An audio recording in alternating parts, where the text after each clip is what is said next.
नमस्कार. मी आज संजय पाटील आणि सतीश पाटील यांना भेटण्याकरता कोल्हापूरला आलो होतो. तात्पुरत्या भेटीकरता मी काही दिवस दिल्लीला होतो. कालच मी दिल्लीहून कराडला आलो आणि आज सगळ्यांच्या कराडच्या सहकाऱ्यांच्या बरोबर मी टी.वाय. पाटील साहेब यांना श्रद्धांजली अर्पण करण्याकरता गेलो होतो. कराडला परत जाण्यापूर्वी आपल्या काही लोकांना भेटावं म्हणून मी थांबलो होतो. पहिल्यांदा एक तर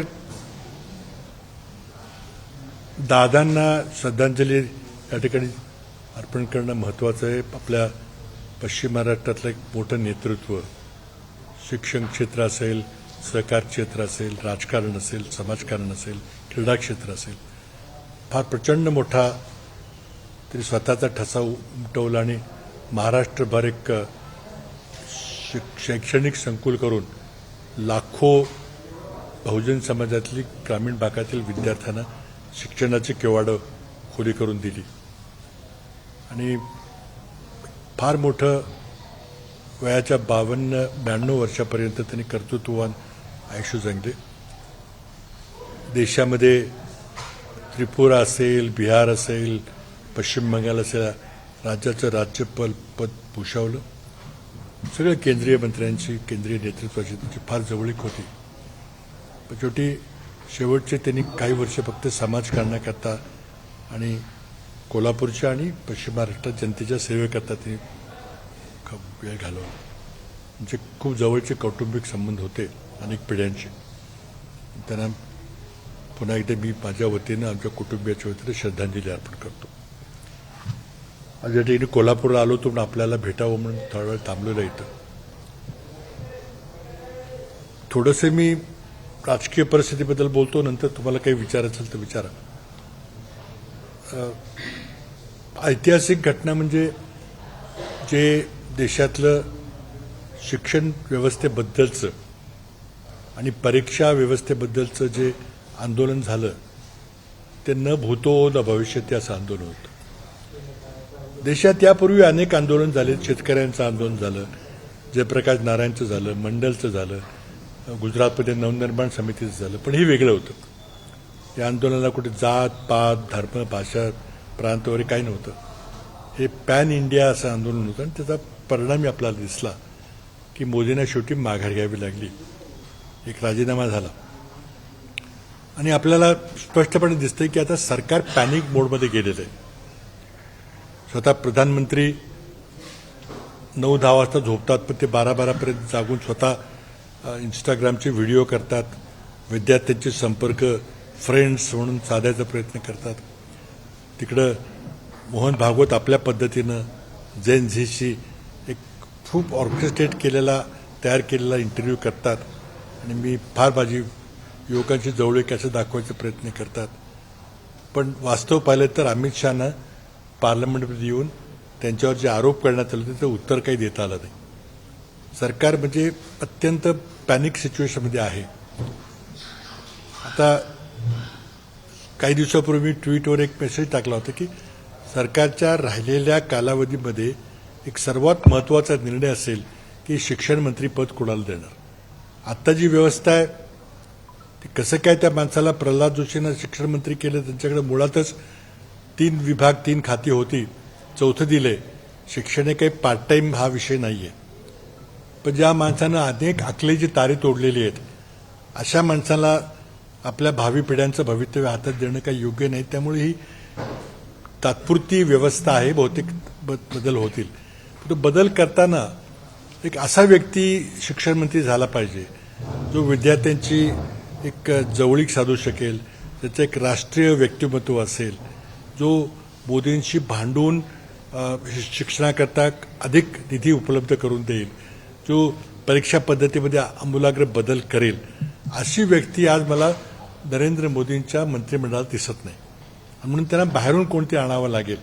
पण त्यांनी बाहेरून आणला नाही तर जर आता जी नावं घेतली जातात ते घेतलं तर मग कोणाचाही त्यामध्ये विश्वास बसणार नाही. अगदी महाराष्ट्राच्या मुख्यमंत्र्यांचे नाव घेतलं जातं की त्यांना बहुतेक दिल्लीला पाठवलं, तर आम्ही काही त्यांना स्वीकारणार नाही.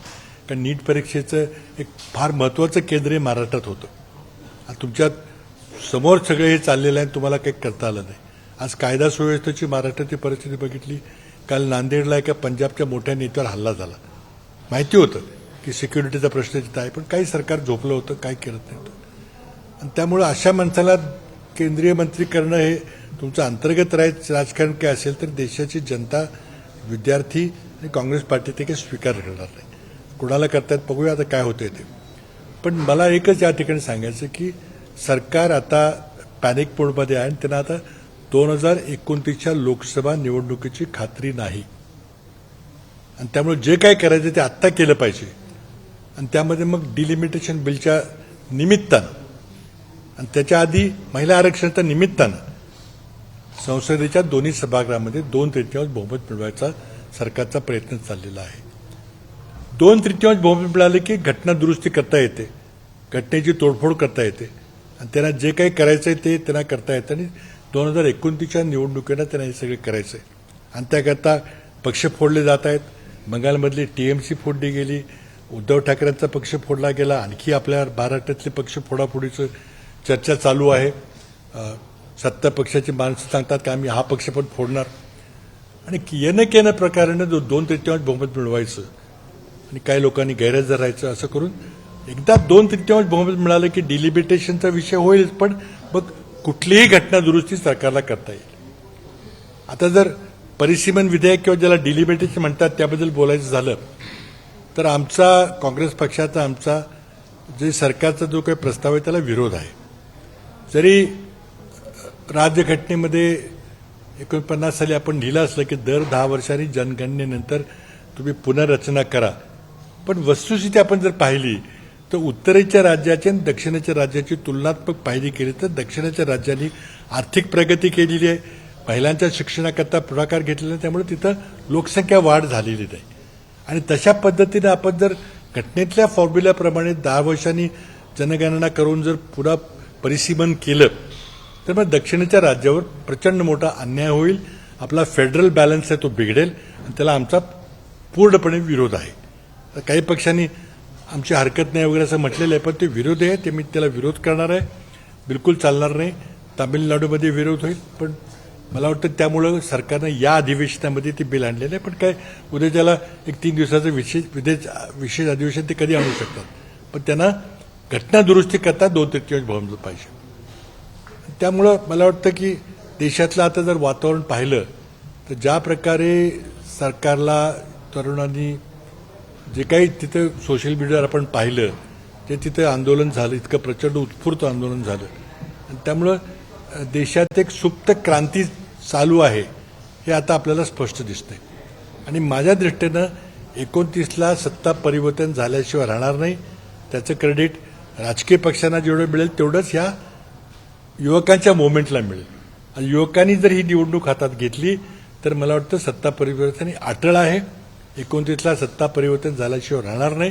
आणि त्या दृष्टीनं आम्हाला आता पुढची पावलं टाकायची आहेत. पण त्याकरता सगळे विरोधी पक्ष मोडून टाकायचे, विरोधी पक्षाच्या आमदारांना खासदारांना विकत घ्यायचं, त्यांना धमक्या द्यायच्या, दहशत द्यायची आणि विरोधी पक्षच शिल्लक ठेवायचा नाही, हे भाजपचं राजकारण चाललेलं आहे. पण ते देशातली जनता त्याला यशस्वी होऊ देणार नाही.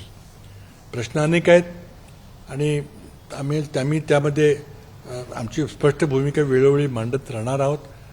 त्यामध्ये आणखी चर्चा आपल्याला काय करायची तर आपण विचारू शकता. काय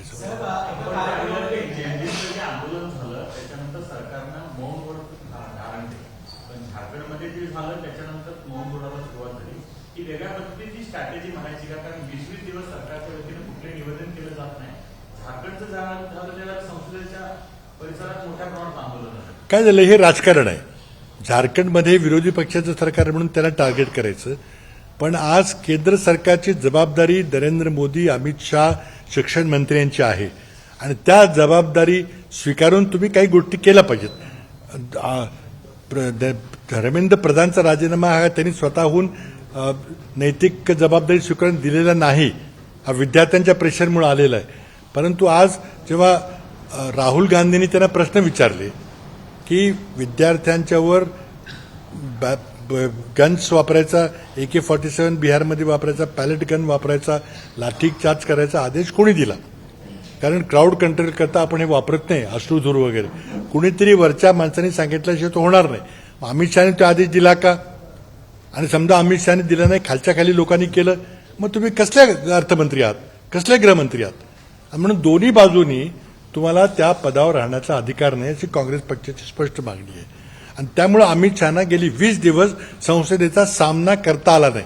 ते संसदेत येऊन आपल्या कार्यालयात बसायचे, पण सभागृहात येत नव्हते. इतकी त्यांना दहशत बसलेली आहे काँग्रेस पक्षाची आणि या आंदोलनाची. त्यामुळे आता मला वाटतं याच्या घटका भरलेल्या आहेत. This is the beginning of the end of the Modi government.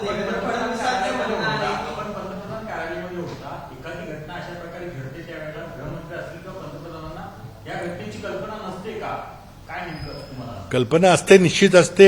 IBचे लोक त्यांना निरोप देत माहिती देतात, दिल्लीची DG त्यांना माहिती देतात, त्याला सगळं वॉर रूम सारखं तिथं असतं, सगळं ताबडतोब कळत असतं. पण अधिकार शेवटी गृहमंत्र्यांचा असतो आणि गृहमंत्री आपल्या अधिकारांना सांगतात. त्यामुळे जबाबदारी टाळण्याकरता प्रधानमंत्री म्हणून येतील मला माहित नव्हतं, पण त्यांना सगळं माहिती होतं. नाही बघा, आपल्या घटनात्मक तरतुदीमध्ये काम करताना आपण मंत्रीपदं किंवा विभाग असतात त्यांची जबाबदारी असते. केंद्र सरकारमध्ये कुठल्याच खात्याने काय काम करायची विशेष सूची केलेली असते. डिव्हिजन ऑफ वर्क म्हणून एक पत्रिका असते, त्यामध्ये कोणी काय करायचं, युद्ध झालं तर संरक्षण मंत्र्यांनी करायचं, परराष्ट्र खात्याने काय काम करायचं सगळं लिहिलेलं असतं. त्यामुळे कायदा सुव्यवस्था, दिल्लीची व्यवस्था ही केंद्रीय गृहमंत्र्यांच्याकडे असते. नाहीतर आपण बघितले घटनेमध्ये कायदा सुव्यवस्था हा राज्य सरकारच्या अखत्यारीचा विषय असतो. पण दिल्लीमध्ये खास बाब अशी आहे की दिल्लीची कायदा व्यवस्था केंद्रीय गृहमंत्र्यांच्याकडे असते. त्यामुळे जबाबदारी निश्चित आहे. कुणाची जबाबदारी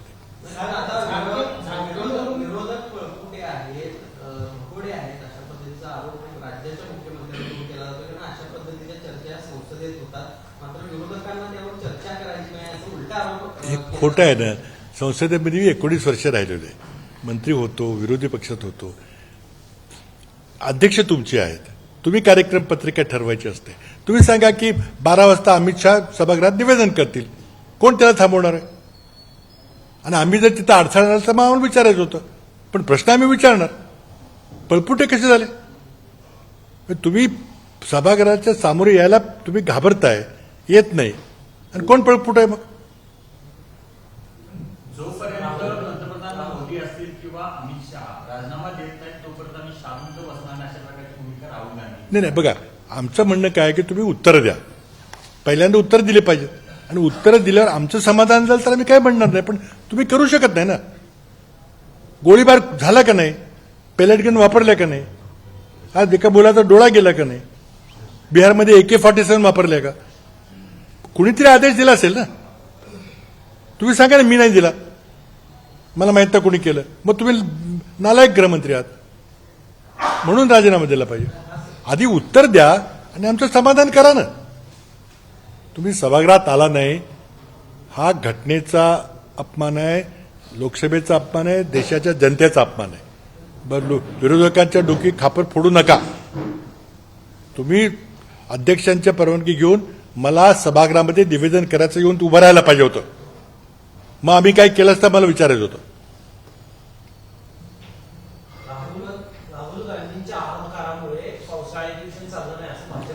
खोटं आहे ना. तुम्ही सरकारची जबाबदारी अधिवेशन चालवायची सरकारची जबाबदारी असते. सरकारनं संसदेमध्ये आले पाहिजे, आपलं निवेदन केलं पाहिजे, त्यावर चर्चा झाली पाहिजे. तुम्ही आला का संसदेमध्ये? कुणावर तरी खापर फोडण्यात काय अर्थ आहे?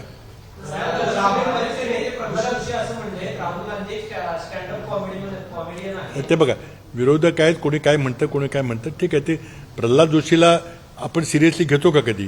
काय म्हटला होता माणूस की काँग्रेसच्या राज्यामध्ये वीज पुरवठा काँग्रेसने दिला नाही म्हणून लोकसंख्या वाढली. अशा अकलीच्या जाती तोडणारा माणूस आज शिक्षण मंत्री आहे. लाज वाटली पाहिजे सरकारला. साहेब, राहुल गांधी आणि संदीप दीक्षित एका कार्यक्रमामध्ये महिला राष्ट्राध्यक्षांसंदर्भात एक वादग्रस्त वक्तव्य केले होते. तर या संदर्भात भाजपने अतिशय खालच्या पातळीवर राहुल गांधींवर टीका करायला सुरुवात केली आहे. राहुल गांधींना संस्कार नाही, सुसंस्कृत नाही आहेत, या देशाची ते नागरिक आहेत आणि या देशाची कुठलीही गोष्ट त्यांच्यात नाहीये अशा पद्धतीचे वक्तव्य आता समोर यायला लागले. हे पण मला ती घटना माहिती नाही, पण राहुल गांधी सुसंस्कृत नाही ते मी बिलकुल मानणार नाही. ते काय वक्तव्य केलं काय ती माहिती घ्यावी लागेल. आता भारताचे नागरिक नाही, तुमचं सरकार आहे ना, तुमचा कायदा आहे सिटिझनशिप ऍक्ट, तुम्ही कायदा करा ना, कारवाई करा ना. खोटे तुम्ही आरोप करून नुसता फॉल्स प्रोपगंडा करून चर्चा करायला चालणार नाही. ते सगळी परिस्थिती गेल्या काही दिवसात निर्माण झाली आहे. सावरण्याचा प्रयत्न कसली हां त्यांच्या सगळ्या आंदोलनानंतर जी काही परिस्थिती निर्माण झाली आहे ती सावरण्याचा प्रयत्न केला जातो असं तुमचं म्हणणं आहे. तुम्ही मोहन भागवत यांच्या त्याचा उल्लेख देखील केला. मात्र एका बाजूला मोहन भागवत ह्या सगळ्या लोकांना देशभक्त म्हणत असले तरी त्यांच्याच RSSचे काही पदाधिकारी अजूनही देशद्रोही म्हणतायत. पहा, हा विरोध अगदी बरोबर आहे आणि मी त्याकरता मी काही ठिकाणी बोललेलो पण आहे. पहिल्यांदा मोहन भागवतांनी त्यांचे जे जॉईंट जनरल सेक्रेटरी अतुल लिबे आहेत त्यांना विचारलं पाहिजे की राष्ट्रद्रोही मुलं आहेत कधी. आपली मुलं आहेत ती आणि त्यांना तुम्ही राष्ट्रद्रोही म्हणताय. तुमचे नवीन नदीन त्यांचा तो अध्यक्ष आहे पार्टीचा, तो म्हणतो हे राष्ट्रवादी, यांना परदेशी पैसे मिळतात. म्हणजे इतके तुम्ही आपल्या मुलांना तुम्ही म्हणताय. ही मुलं तुमची आहेत, त्यांच्या ट्विट बघा, त्यांचे व्हॉट्सअप मीम बघा, यांना कुठले पैसे, ते देशद्रोही आहेत मुलं. ते लाज वाटली पाहिजे. आणि मोहन भागवत हे दुतोंडी काम थांबवलं पाहिजे. तुम्ही अध्यक्ष आहेत ना RSSचे, तुम्ही त्या अतुल लिमाला बोलवून सांगितलं पाहिजे की बिलकुल चुकीचं आहे म्हणून, किंवा नवीन नबीला सांगितलं पाहिजे. तुम्ही बघितलं तर तुम्ही NGO आम्ही आहे म्हणून सोंग करता. आम्ही एक गैरसरकारी संघटना आहे आणि तुमचा अधिकार तर तुमचा भाजप सगळा आहे. कुठेतरी काय ते काय खरं काय सांगा ना तुम्ही. ते दिल्लीतल्या आंदोलनात काँग्रेस सहभागी होत्या. झारखंडमधून हे बघा चुकीचं आहे. एक मिनिट मी त्याचे दूर करतो. 20 जुलैला जी घटना घडली त्याचा राजकीय फायदा आम्ही घ्यायचा प्रयत्न केला नाही. आम्ही भेटीला काही गेलो होतो, पण त्या आंदोलनामध्ये आम्ही पण आहोत असं दाखवलं नाही. हे सर्वची विद्यार्थ्यांचं आंदोलन होतं, परीक्षेचं आंदोलन होतं. राहुल गांधी संसदेमध्ये 21 तारखेला उतरले जेव्हा विद्यार्थ्यांवर लाठीमार झाला, जेव्हा अश्रुधूर सोडला गेला, जेव्हा पॅलेट गेन वापरले गेले, आणि त्यानंतर ते सतत फक्त एका मुद्द्यावर की तुम्ही विद्यार्थ्यांवर अत्याचार केलाय, अमित शहानी याची जबाबदारी स्वीकारली पाहिजे. आणि यामध्ये काय चूक आहे. परराष्ट्र धोरण जे आहे त्या संदर्भात सुद्धा राहुल गांधी यांनी मुद्दा उपस्थित केला आहे. फक्त गळाभेट घेणं म्हणजे परराष्ट्र धोरण नाही आहे. कुठेतरी वेगळ्या पद्धतीची प्रतिमा बाकीच्या देशांना जाते अशा प्रकारचा मुद्दा विरोधक करतात. अगदी 100% खरं आहे. भारताचं परराष्ट्र धोरण संपूर्णपणे अपयशी ठरलेलं आहे. आज पंतप्रधानांचं हसं होते जगात. जर एखाद्या देशात जायचं झालं तर परराष्ट्र खात्याचे लोक सांगतात की तुमच्या देशाचा एखादा पुरस्कार असला तर आमच्या पंतप्रधान त्यामुळे ते येतील. मग त्यांच्या देशात जरी नसला तरी तो मॅन्युफॅक्चर करतात. सेशलला गेले होते, पुरस्कार नव्हता, पण प्रधानमंत्री नरेंद्र मोदी येणार आहेत, मग तुम्ही पुरस्कार तयार करा, पुरस्कार केला. इस्रायलला गेले, पहिल्यांदाच तो पुरस्कार दिला गेला. हसं होतं अक्षरशः. पण खरी परिस्थिती काय आहे तर मी एकदा कराडला डिसेंबरमध्ये बोललो होतो. अमेरिकेत जे काही प्रकरण चाललेलं आहे आत्ता एप्स्टीन नावाच्या माणसाचं, त्यामध्ये भारतातल्या 3 लोकांची नावं लिहिली आहेत अधिकृतपणे. एप्स्टीन नावाचा जो माणूस होता त्याला इस्रायलच्या गुप्तहेर संघटनेनं मोसादनं त्याला तिथं सेटअप केला होता अमेरिकेमध्ये, आणि त्याचं फक्त काम होतं लोकांना ब्लॅकमेल करणं. तो 1995 पासून हे काम करत होता. 1000-1500 मोठ्या झेंडाना त्यांनी आपल्या जाळ्यात अडकवलं आणि ईस्ट युरोपच्या ज्या मुली गरिबीमधल्या होत्या त्या मुलींना मसाज करण्याकरता नोकऱ्या देतो म्हणून गुंतवलं आणि प्रचंड मोठा गोरखधंदा त्याला चालला होता. त्यानंतर अमेरिकेत त्याला शिक्षा झाली आणि हा बाल लैंगिक शोषण करण्याचा धंदा करतोय म्हणून त्याची शिक्षा झाली. आता त्यानंतर त्या माणसाची संबंध कसा कुणी ठेवला याचं उत्तर प्रश्न विचारायचा आम्हाला अधिकार नाही आहे. आज ती सगळी कागदपत्रं अमेरिकन सरकारला मिळालेली आहेत आणि अमेरिकेच्या संसदेने कायदा पास केलेला आहे की त्या एप्स्टीनच्या संदर्भातले सगळ्या फायली, सगळे कागदपत्र खुले करा. आणि त्याकरता संसदेने कायदा केलेला आहे एप्स्टीन फाईल्स ट्रान्सपरन्सी ऍक्ट, ज्या संसदेच्या कायद्यावर प्रेसिडेंट ट्रम्पनी सही केलेली आहे. 19 नोव्हेंबर 2025 कायदा पास झाला की 1 महिन्याच्या आत सगळे कागदपत्र उपस्थित करा, म्हणून मी त्यावेळी बोललो होतो. आता मला वाटलं फाईल्स म्हणजे काय 10, 15, 20 कागद असतील, पण ते 60 लाख कागद आहेत. 6 मिलियन पेपर्स, त्यातले 3 मिलियन म्हणजे 30 लाख पेपर प्रकट झाले, 30 लाख अजून व्हायचे आहेत. आणि यामध्ये त्या ईमेल्स प्रकट झाल्या त्या सरकारने केलेल्या अमेरिकेच्या, त्या कुठं मॉर्फ वगैरे त्या AI वगैरे नाही केलेलं आहे, खऱ्या आहेत त्या सगळे शिक्का प्रत्येक कागदावर आहे. त्यामध्ये भारताच्या 3 लोकांची नाव आहेत. आपला दावा आहे बत्तीस अनेक भारतातल्या दिग्गजांची नाव आहे. अनेक नाही, 3 लोकांची प्रकट नावं आहेत. आणखी काय असतील, पण 3 प्रमुख लोकांची नावं आहेत. त्यामध्ये एक हरदीप सिंग पुरी जे माजी अँबॅसेडर होते ते आहेत, दुसरे अनिल अंबानी जे खासदार होते आणि मोठे उद्योगपती आहेत, आणि तिसरे आपले महामहिम पंतप्रधान. या तिघांचे नाव आहेत.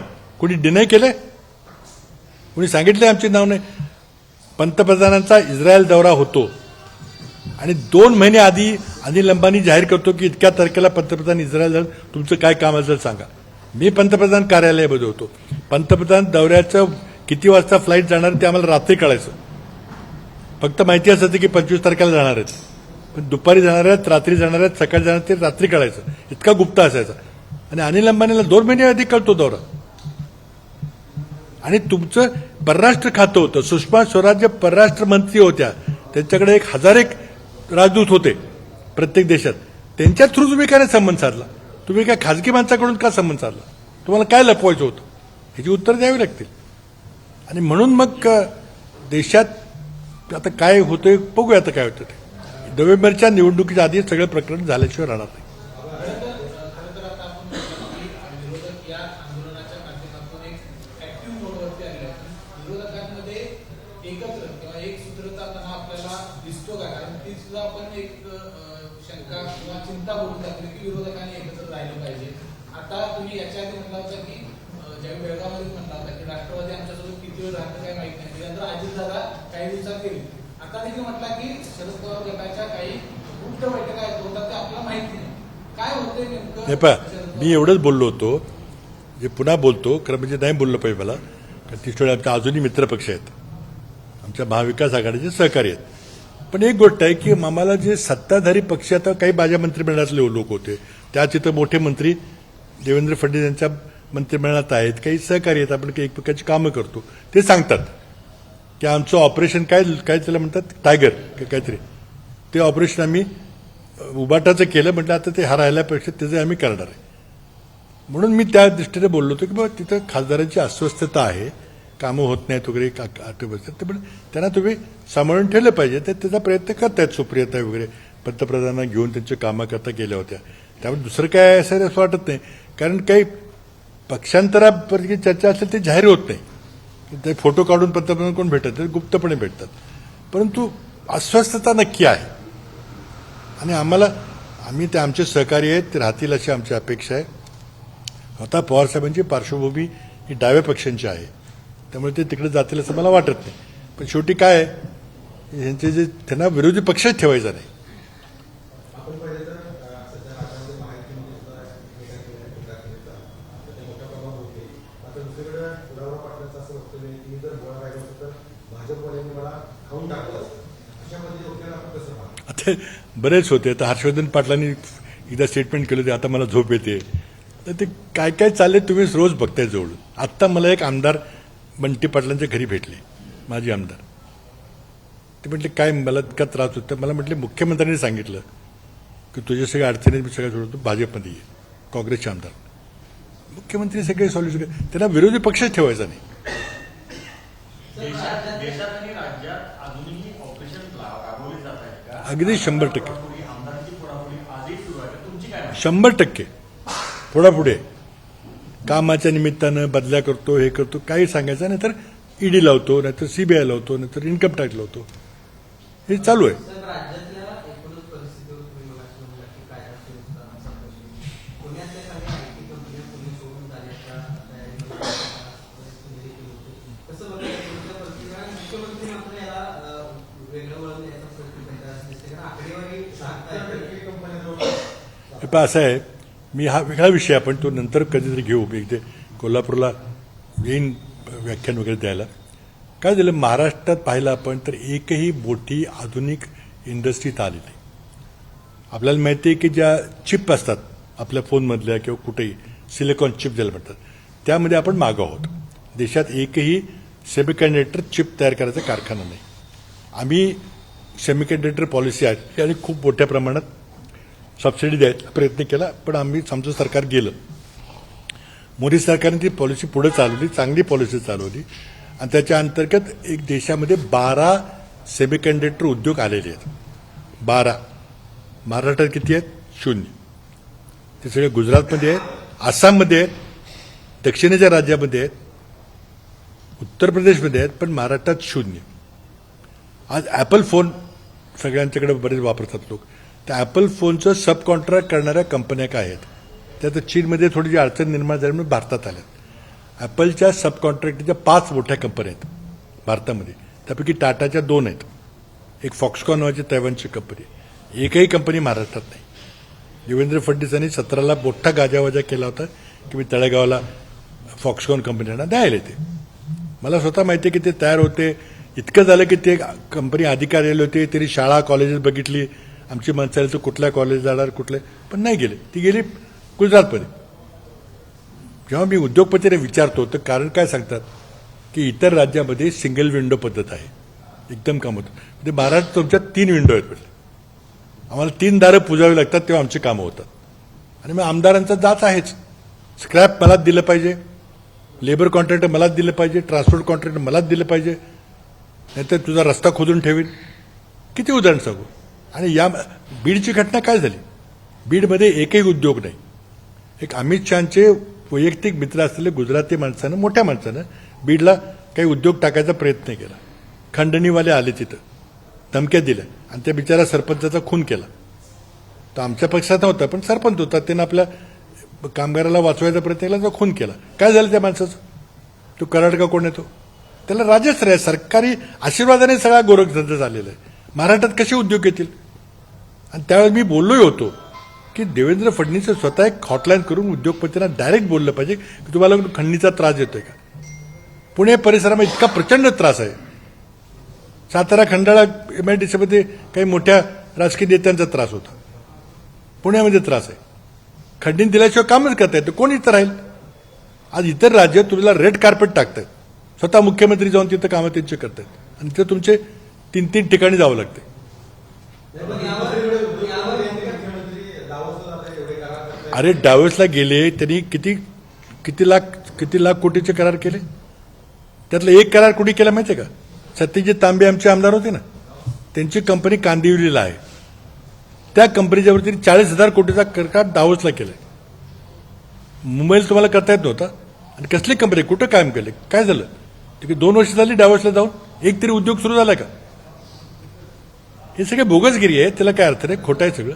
मुख्यमंत्र्यांनी असं म्हणतात की ज्या MIDC IT मध्ये ज्या काही कंपन्यांची आकडेवारी सांगितली जाते, 76% ज्या काही कंपन्या येत नाही किंवा जाणार आहे, त्यातल्या बऱ्याच कंपन्या ज्या त्या डिफॉल्ट मधल्या आहेत, म्हणजे ज्या प्रत्यक्षात कधी सुरू झालेल्या नाही अशा संस्थांची प्रश्न असा आहे की एक प्रश्न, पहिला मुद्दा, आज उद्योगपतींना खंडणीखोरांचा त्रास होतोय का नाही तुम्ही सांगा. तुम्हाला ऐकून तुम्ही पुण्याच्या लोकांनी सांगितलं आहे का नाही सांगा.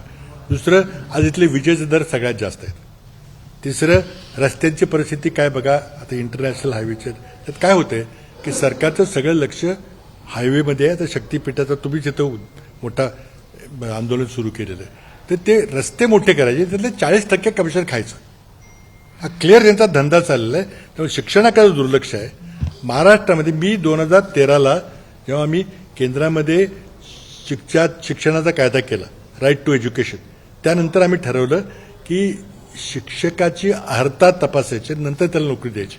म्हणून आम्ही टीचर्स एलिजिबिलिटी टेस्ट मी महाराष्ट्रात 2011ला सुरू केली की प्रत्येक टीचरनं ती TET परीक्षा पास झाली पाहिजे, नंतर त्याची रिक्रुटमेंटची परीक्षा होईल. पण किमान अर्हता ही पाहिजे. आता जी माणसं शिकवत होती त्यांनी 5 वर्षात ही परीक्षा दिली पाहिजे असं मी सांगितलं होतं. आज महाराष्ट्रामध्ये फक्त 22% लोक TET क्वालिफाईड आहेत.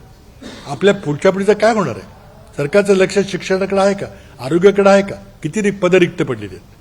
आज कृषी महाविद्यालयामध्ये 70% जागा रिक्त आहेत. IIT मध्ये 41% जागा रिक्त आहेत. माणसं मिळत नाहीत, तुम्ही पगार नीट देत नाही, शिक्षणावर खर्च करत नाही, आरोग्यावर खर्च करत नाही. तुमचं फक्त लक्ष आहे रोड कॉन्ट्रॅक्ट, पूल बांधायचे, 40% कमिशन. आता 40% कमिशन सिद्ध करणं सोपं नसतं, मला माहिती आहे. पण मी तुम्हाला उदाहरण देतो. पहिल्यांदा महाराष्ट्रामध्ये मुंबई पुणे एक्सप्रेसवे झाला. एक्सप्रेस म्हणजे त्याला ॲक्सेस कंट्रोल म्हणतात की कोणी रस्ता क्रॉस करत नाही काही नाही, दोन्ही बाजूनी हे असतं. आणि नंतर मग एक्सप्रेसवेची पद्धत सुरू झाली, बरेच एक्सप्रेसवे सुरू व्हायला लागले. UP-मध्ये 13 एक्सप्रेसवे आहेत योगीच्या सरकारमध्ये. काही 3 लेन, काही 6 लेनचे आहेत, काही 8 लेनचे आहेत, काही 2 लेनचे आहेत. म्हणून नेहमी कॉन्ट्रॅक्ट देताना लेन किलोमीटर किंमत काढली जाते. एकूण किलोमीटर बघत नाहीत, कारण 6 लेनचा आहे का 4 लेनचा आहे का 8 लेनचा आहे, लेन किलोमीटर. तुम्ही UP-च्या 13 रस्त्यांची लेन किलोमीटरची ॲव्हरेज कॉस्ट काढा. तुमचं BJP सरकार आहे ना, आमचं नाही. आणि समृद्धी महामार्गच्या 700 किलोमीटरच्या लेन किलोमीटरची कॉस्ट काढा. 40% जास्त महाराष्ट्राचे. आज UP कंपन्यांना, UPच्या सरकारी कंपन्यांना कॉन्ट्रॅक्ट दिलं असतं तर महाराष्ट्राचे 40% वाटले. कुठे गेले 40% पैसे? म्हणून तुम्हाला शक्तीपीठाचा 1 लाख कोटीचा करायचा आहे. आम्हाला त्याचा विरोध काय आहे की ठीक आहे, आपल्याला महामार्ग पाहिजेत, पोटे पाहिजे, पण शिक्षण, आरोग्य, रिसर्च आणि एकंदरीत याकरता स्किल डेव्हलपमेंट याकरता तुम्ही जी पद्धत गोळा केली पाहिजे. देश आपला गरीब आहे. आज एखादा माणूस असला, एखाद्या इथं समजा म्युन्सिपालिटीमध्ये सफाई कामगाराचं काम करायचं, त्याला काय 20, 25, 30,000 रुपये पगार आहे. तोच माणूस जर एखादा PhD असला, AI-मध्ये असला, इस्रायलमध्ये काम करत असला, तर त्याला 70 लाख रुपये पगार आहे. ते 70 लाखापैकी तो 20 लाख कर देतो सरकारला. हा 20,000 घेणारा माणूस किती देतो कर? तुम्ही मनुष्यबळ विकसित केलेलं आहे. आणि म्हणून अर्थव्यवस्थेचा आकडा जरी 6वी अर्थव्यवस्था म्हटली तरी पर कॅपिटा GDP प्रति व्यक्ती आपण किती संपत्तीचं भर टाकतो, त्यामध्ये भारताचा जगात 139वा क्रमांक आहे. आणि तुम्ही विकसित भारतच्या गप्पा मारताय मला. राज्यातल्या कॉर्पोरेशनची कोल्हापूरमध्ये एक अधिवेशन झालं, त्यामध्ये हा 40%चा आकडा सांगतात, 56%चा हिशोब आता ते 56% माहिती तुमच्याकडून घे, मी कोणी सांगितलं 56% ते. राज्यात उद्योग येतात असं म्हणतंय माहिती सरकार. मात्र सातनमधील 20 कंपन्या आहेत त्या वाहतूक कोंडी, रस्ते या प्रश्नांवरून सोडून दुसरीकडे स्थलांतरित करायचा निर्णय घेतला. एकंदर ते सांगतोय मी. रस्त्याची परिस्थिती काय, विजेचे दर काय आहेत, खंडणीखोराचा त्रास काय, या सगळ्या एकंदरीत गोष्टी केल्या तर महाराष्ट्रामध्ये उद्योगधंद्यांना फ्रेंडली वातावरण नाही. आणि म्हणून त्याकरता एक उदाहरण दिलं. एकही मोठा उद्योग का महाराष्ट्रात येत नाही? सेमिकंडक्टर उद्योग 12 देशात आलेत, तर आलाय का महाराष्ट्रात एक उद्योग? ॲपल कंपनी सब कॉन्ट्रॅक्टर खूप मानाचं स्थान आहे, आलाय का? का नाही येत? केंद्र सरकार ज्यावेळेला आंदोलन सुरू होतं, भाजप एकटाच तो डिफेंड करत होता, पण मित्रपक्ष मात्र डिफेन्स मध्ये होते. नेमकं काय दिसतंय केंद्रामध्ये?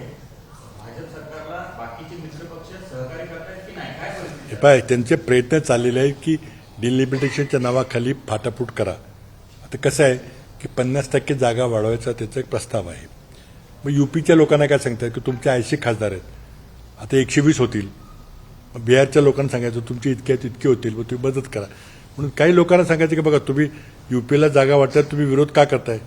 असं करून काही काही आमदारांना फोडायचं चाललंय. आता काय झालंय की आमच्याच पक्षामध्ये डिलिमिटेशनबद्दल काही मतभेद आहेत. NCP शरद पवार गटाने काही मत व्यक्त केलं, आमचा त्याला विरोध आहे.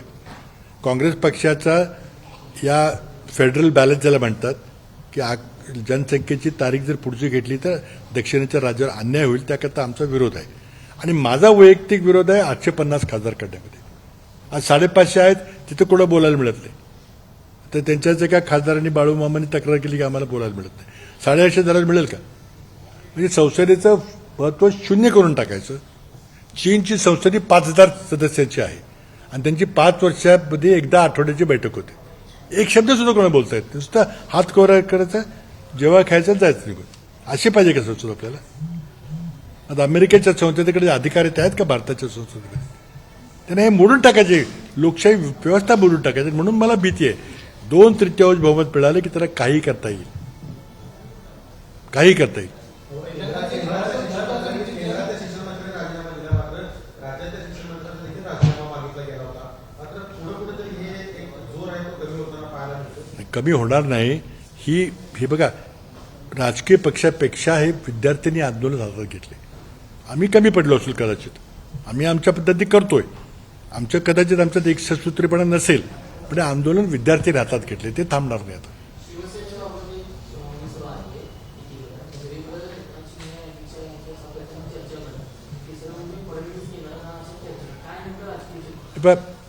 फडणवीस केंद्रात जाऊन शिक्षण मंत्री बनणार अशी चर्चा आहे. तर त्यामुळं त्यांचे ते अंतर्गत राजकारण आहे. आज काय झालं की समजा उद्या काही कारणामुळे, मी सांगितलं तुम्हाला अमेरिकेचं वगैरे, काही कारणामुळे नेतृत्व बदल झाला. तुम्ही कराडला बोललो होतो की मराठी माणूस होऊ शकतो. का बोललो होतो की काँग्रेस काय होणार नाही, मी होणार नाही, शरद पवार होणार नाहीत, काय कोण आहे, भाजपचाच कोणतरी होईल. भाजपचं कोण आहे, तरी यूपीचा माणूस आहे, गुजरातचा माणूस आहे, नागपूरचे 2 जण आहेत. त्यातला एकाचा पत्ता कटला इथेनॉलमुळं, तर तिघे राहिले. त्यातल्या त्यात इंग्रजी वगैरे थोडा येणारा आपला माणूस आहे, म्हणून मी त्या गमतीने त्या म्हटलं होतं. पण मला उद्देश होता की तिथं दिल्लीमध्ये बदल होणार आहे. आता दिल्लीत ह्यानं न्यायचं म्हणजे काय, यांचा आपसाची स्पर्धा आहे ती कट करायची. इथं दिल्लीत गेले की त्याला काही महत्व राहत नाही. पंख कापायचा प्रकार आहे, म्हणून ते जाऊ शकत नाही. त्यांनी सांगितलं मला जायचं नाही म्हणून. त्यांचं काय चाललं ते करू द्या. आम्हाला चांगला शिक्षण मंत्री पाहिजे. तुमच्या पक्षात नसेल तर बाहेर चालणार, पण शिक्षणाचं मातेरे करू नका. जनगणनेच्या आतापर्यंतच्या इतिहासामध्ये कधीही जातीचा उल्लेख आहे तो केला नव्हता. 40 ऑप्शन्स आहेत, त्याच्यामध्ये आपली जात कुठली आहे हे सांगितलं आणि कोरोनाचा टीका तुम्ही कुठे घेतलाय हा देखील त्याच्यामध्ये ऑप्शन. असं आहे की यावेळेला आम्ही जाणून बुजून मागणी केली की जनगणना करताना कास्ट सेन्सस करा. ही आमची मागणी होती, ती सरकारने मान्य केली. त्याचा आमचा एक उद्देश त्याकरता काय की आपण जनगणना करताना आर्थिक सामाजिक विकासाची देखील आपली माहिती होईल आणि आपल्याला अधिकृत आकडे मिळतील, ही त्याची बाजू उभी आहे. मगाशी शक्तीपीठचा विषय काढला आपण. एकीकडे महाविकास आघाडी विरोध करते, मात्र आता कोल्हापूरचे आमदार चंद्रदीप नरके शिवसेनेचे झाले आणि तिकडं संजय वागर हे देखील विरोध करायला लागले. आता प्रश्न असा की ते त्यांचा विरोध कदाचित 40%च असेल. त्याची वाटणी कुणी कशी करायची ते मला माहिती नाही. पण हायवे पाहिजेत का आपल्याला? नक्कीच पाहिजेत. इन्फ्रास्ट्रक्चर पाहिजे का? नक्कीच पाहिजे. मिसिंग लिंकची जी चर्चा झाली, आमचा प्रोजेक्ट होता तो, कारण आम्हाला पुण्याला कोल्हापूरला लवकर यायला चांगला प्रोजेक्ट आहे. पण मला जेव्हा डिसेंबर 13 इंजिनियर्सनी प्रकल्प आणून दिला, ते म्हटलं माझं समाधान नाही. ॲज अ इंजिनियर मला त्यात धोका वाटतोय, कारण लोणावळा तलावाच्या खालनं बोगदा जाणार आहे. तो देशात कुठे आपण तलावाखालनं बोलला काढलेला नाही, प्रदेशात आहे. त्यामुळे आणखी पुन्हा काळजीपूर्वक तपासा. आम्हाला पाहिजे, पण आम्ही चुकीचं करणार नाही आणि सेफ्टीची आम्ही तडजोड करणार नाही, एवढं सांगितलं तुम्ही. त्यांनी केलं, पुढं चांगलं काम केलं. 17ला फडणवीस कॉन्ट्रॅक्ट दिलं, 18ला काम सुरू झालं, पूर्ण झालं का. मी गेलो होतो, अभिनंदन केलं की आमचा प्रोजेक्ट तुम्ही पूर्ण केला, हरकत नाही. आता त्यामध्ये काही पावसात काहीतरी घोटाळा झाला तर ते प्रश्न वेगळा आहे. मला भीती काय, इंजिनियर्सनी डिझाईन चांगलं केलं का? नक्कीच केलं, माझा विश्वास आहे. पण मी 40% कमिशन घेतलं तर मी काय गॅरंटी करणार कामामध्ये कुठं. कर्नाटक सरकारच्या विधानसभेत होतं त्यावेळेला वारंवार प्रत्येक त्यांच्यात कर्नाटक सरकार निवडणूक होती त्यावेळेला 40%वर सरकार गेलं, अशा प्रकारची भूमिका तुमच्या सगळ्या नेत्यांची होती. या हां, 40% कमिशन, बरोबर आहे. तर महाराष्ट्रातलं पण ती स्थिती तुम्हाला दिसते. तेच मी बोललो आहे अधिकृतपणे की कर्नाटकचं सरकार 30% कमिशन, 40% कमिशन आणि पे सीएम, पे टीएम असतात तसं पे सीएम केलं होतं, त्यात गेलं सरकार. ते इथं आता होतंय तेच. खड्डे किती पडलेत, माणसं खड्ड्यात किती मरतायत, का सरकारला काहीतरी वाटलं पाहिजे. आणि कुठलाही महामार्ग करताना इंडियन रोड काँग्रेसचे स्पेसिफिकेशन असतात. त्या स्पेसिफिकेशनप्रमाणे रस्ता केला तर खड्डा पडायचा प्रश्न येत नाही. तुम्ही पैसेच त्यात गडबड होते, त्यामुळे सगळं होतंय. शिवसेना पक्षाच्या संदर्भात फास्ट ट्रॅकवर सध्या सगळे शिवसेनेच्या बाबतीमध्ये फास्ट ट्रॅकवर सगळ्या सध्याचा सुनावणी सुरू आहे. एकूणच काय तुम्हाला माझी फार घोर निराशा झालेली आहे न्याय व्यवस्थेकडून. ज्या दिवशी एकनाथ शिंदेंनी आमदार पळवले, फोडले, त्या दिवशी पक्षांतर झालं का नाही? पक्षांतर बंदी कायदा जो राजीव गांधींनी 1985 साली केला होता आणि जो 2003 साली वाजपेयींनी बदलला, त्या कायद्याचं उल्लंघन झालं की नाही एवढं न्याय द्यायला आम्हाला सांगता येत नव्हतं का? की नाही काय झालं ते सगळं ठीक आहे, काही चुकीचं झालं नाही, हरकत नाही, राहू द्या एकनाथ शिंदेला मुख्यमंत्री, किंवा हिने पक्षांतर केलं यांची सगळ्यांची आमदारकी घालवा, हा तुम्हाला निर्णय देता आला नाही. भारतीय लोकशाहीकरता सर्वात महत्वाचा निर्णय हा सुप्रीम कोर्टात दिलेला आहे. आणि काही वेळेला निर्णय न देणं हाच निर्णय असतो. कारण निर्णय न दिल्यामुळे सरकार चाललं 4 वर्ष चालली सुनावणी, पण निर्णय काय लागेल का नाही माहीत नाही, बघू, वाट बघूया. फार चांगली भूमिका म्हणतात, पण आता निर्णय शेवटी द्यायचा त्याच्या हातात आहे. शेवटी संविधानावरच निर्णय द्यावा लागणार, चौकटीत बांधून द्यावा. तुम्ही द्या ना, पण तुम्ही द्या, तुमची कारणं सांगा. पक्षांतर जेव्हा झालं एकनाथ शिंदेनी केलं त्यावेळी तुम्ही कायदे निर्णय देऊन सांगायला पाहिजे की काय केलं त्यात काही गैर नाही झालेलं, किंवा झालं ती गैर आहे ना निरस्त करा सगळ्यांना, काहीतरी निर्णय द्यायला पाहिजे होता. तुम्ही निर्णय दिला नाही हाच निर्णय होता. आणि आता काय होईल मला माहिती नाही.